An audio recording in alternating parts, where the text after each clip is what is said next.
Est-ce que je peux venir en France après l'annonce de reconfinement du président Macron le 28 octobre dernier?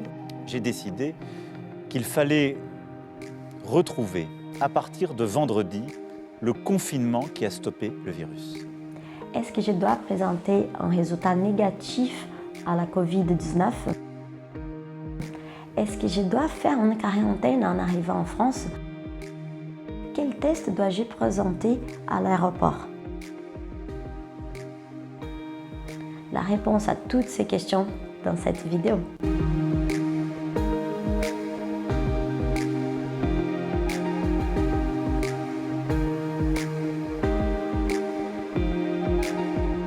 Vous voulez venir en France? Voici tout ce qu'il faut savoir suite à l'ensemble des mesures de restriction et confinement liées à ces COVID-19 qui est en train de tout basculer dans le monde.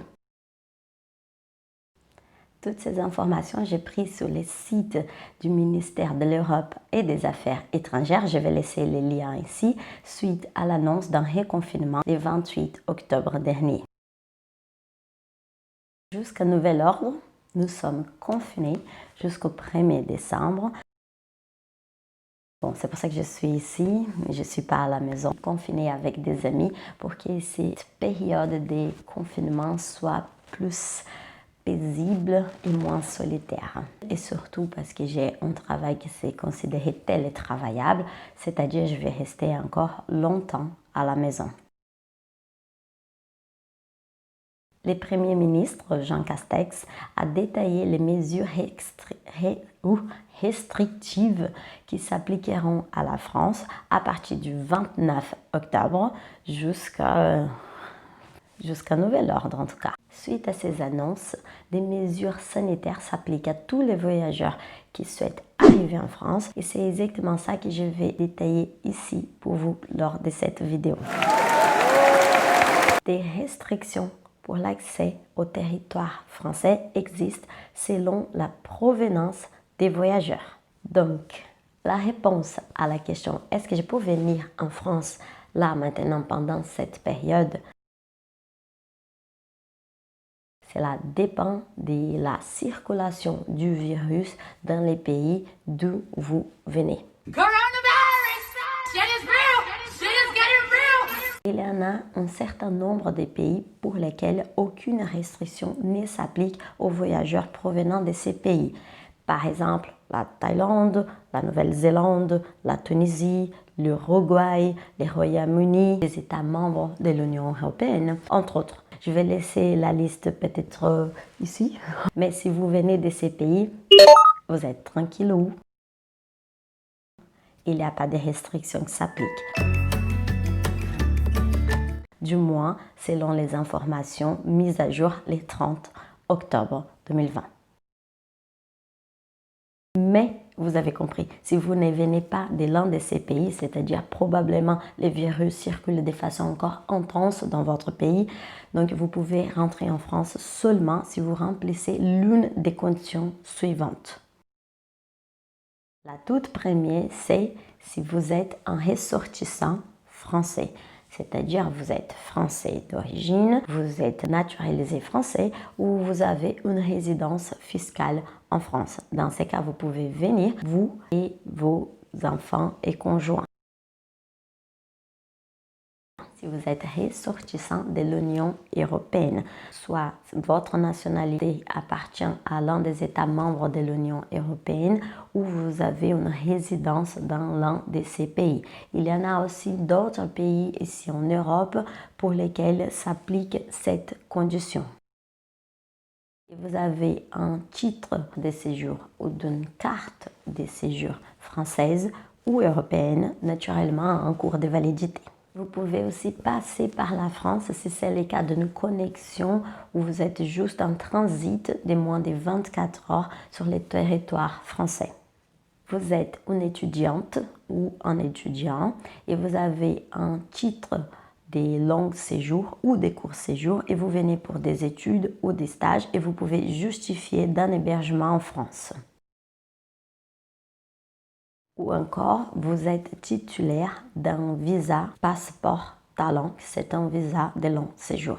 Il y en a aussi un certain nombre d'autres conditions qui peuvent permettre votre arrivée en France. Je ne vais pas tout citer, mais je vous laisse avec les liens où vous pouvez trouver toutes ces informations, notamment pour les professionnels de santé, des chercheurs dans des établissements d'enseignement supérieur ou des missions officielles. Très bien. Dans ce cas, si vous remplissez l'une de ces conditions, pour arriver en France, vous devrez avoir sur vous deux documents. Une attestation des déplacements internationaux dérogatoires vers la France métropolitaine. Vous allez présenter cette attestation aux compagnies aériennes, aux compagnies de transport ou encore aux autorités des contrôles lors des passages des frontières. Aussi, vous devrez présenter une attestation sur l'honneur que vous ne présentez pas les symptômes liés à la COVID-19. Ces documents sont téléchargeables. Ici, je vais laisser les liens en français ou en anglais sur les sites du ministère de l'Intérieur. En plus de remplir ces conditions et de présenter ces deux attestations, vous devez aussi, dans le cas où vous avez plus de 11 ans, présenter les résultats du test PCR avant votre embarquement ou réaliser ces tests en arrivant. Cela dépend de votre pays de provenance. Si vous venez des États-Unis, des Émirats arabes unis, du Bahreïn ou du Panama, vous devez impérativement présenter les résultats du test PCR négatif et ce test doit être réalisé 72 heures avant votre embarquement. Sans ce test, vous ne pouvez pas embarquer.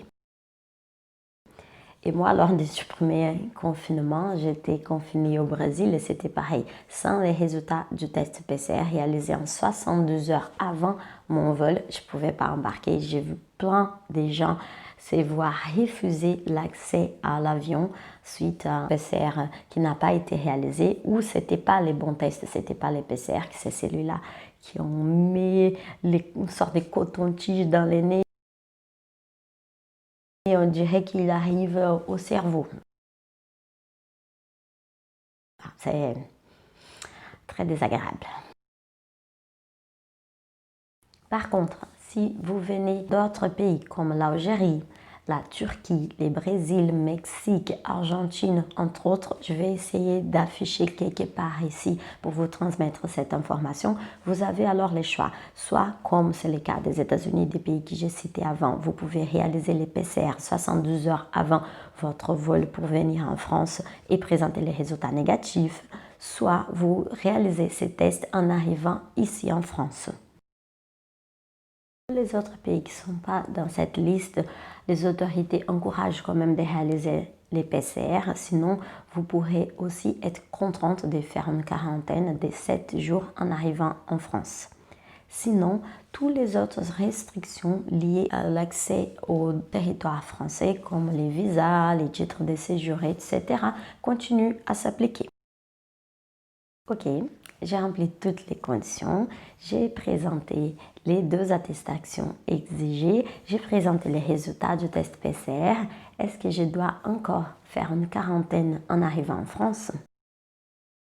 Vous ne devrez pas réaliser une quarantaine si vous venez des pays pour lesquels aucune restriction liée à la COVID-19 ne s'applique. C'est le cas des États membres de l'Union européenne, les Royaumes-Unis,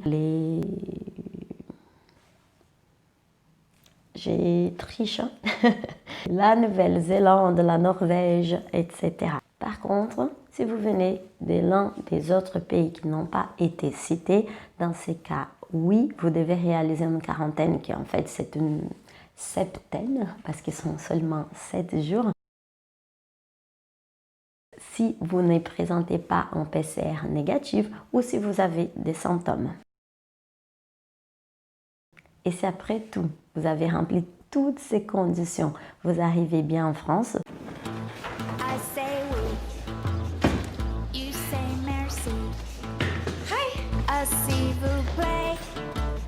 Sachez que nous sommes confinés depuis le 29 octobre, donc les déplacements sont réduits. Il y a un certain nombre de règles et de mesures sanitaires à respecter, donc ça ne va pas être la fête. Et c'est là jusqu'au 1er décembre minimum. Cela dit, moi j'ai bien l'impression que ça va durer bien plus longtemps.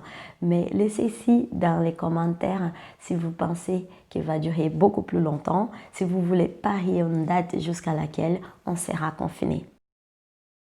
J'espère que cette vidéo a pu vous être utile, surtout pour des personnes qui, comme moi, sont un peu perdues au milieu de cette pandémie. On espère juste que cela va se finir au plus vite. Ciao!